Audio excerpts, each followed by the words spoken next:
Morning. Out here in the garage this morning. It still hadn't gotten daylight yet, working on some boxes. I've got several hives. Ended up with 22 hives this summer from swarms, if anybody's been keeping up. So I'm hoping to get, my goal is to get 20 through the winter. I've been using the candy boards, putting candy boards on them, and hoping to get all those through the winter. And usually my hives make an average of 3 supers of honey each. So my goal is to have 3 supers ready to collect honey come spring, and they're not ready yet. I've got, these are some of the ones I've been working on. They're nasty, and being that I wasn't able to do it for a few years, all my good comb, I had a bunch of supers with really good comb in it. Maybe it probably had 75 supers with drawn comb in it, but my drawn comb has come to this. So this is what happens when you don't take care of your drawn comb and you let it go for a couple of years. Wax moths get in it. You can see wax moth cocoons there. So all those frames have got to be cleaned up. A lot of bigger beekeepers probably wouldn't take the time to clean all these up, but I'm trying to get built back up. I'd like to get up to 100 this time, but I'm trying to get built back up, so I'm going to go ahead and take the time to clean out those frames and put new foundation.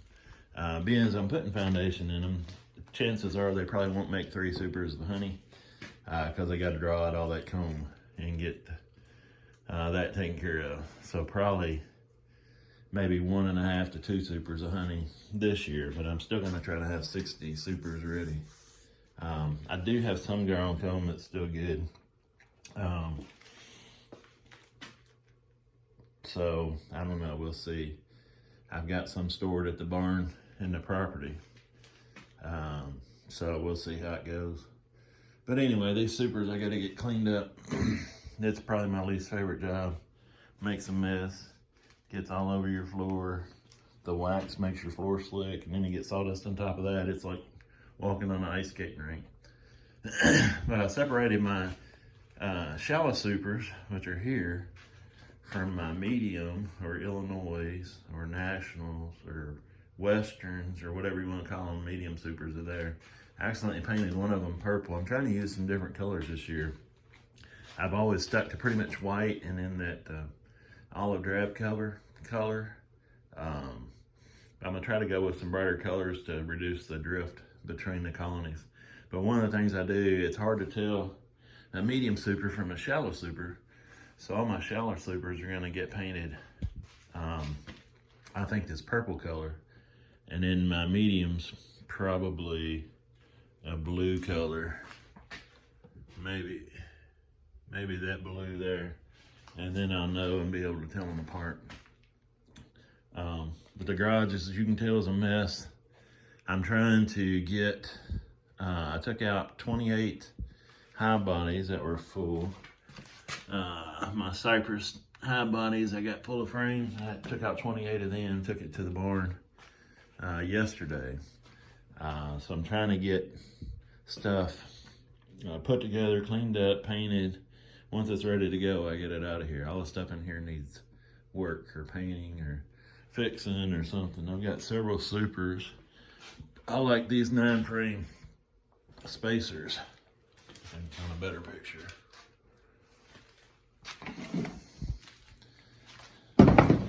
I like these 9-frame spacers. Like you can see here, it keeps the frame separated at the proper distance. A lot of people say draw it out with 10 frames and then go to 9, but I haven't had any trouble thus far with getting them to draw out 9 properly. But a lot of people say draw out 10 first and then go to 9, so you don't have bird comb and all that. But I haven't had any trouble, so we'll see how it goes. But I've never drawn out this much foundation at one time either. So let's see, this goes over here. So I've been working out here. I've got rough sawed lumber. I think that's a piece of maple there off the sawmill. Dad's got a sawmill, so we've got logs that we're sawing. I've made used a bunch of pine. These are some new swarm traps. New idea this year that I'm building. I'm using that cypress box, painting it, adding about a 4-inch spacer on the bottom, and then just using my rough sawed lumber for a migratory cover, and then just putting a bottom on them. But the ideal is the other swarm traps have to be transferred into a regular hive body. And the idea on these, I can take that board off and this board here off and just unscrew them. And then those drawn frames, I can just use that box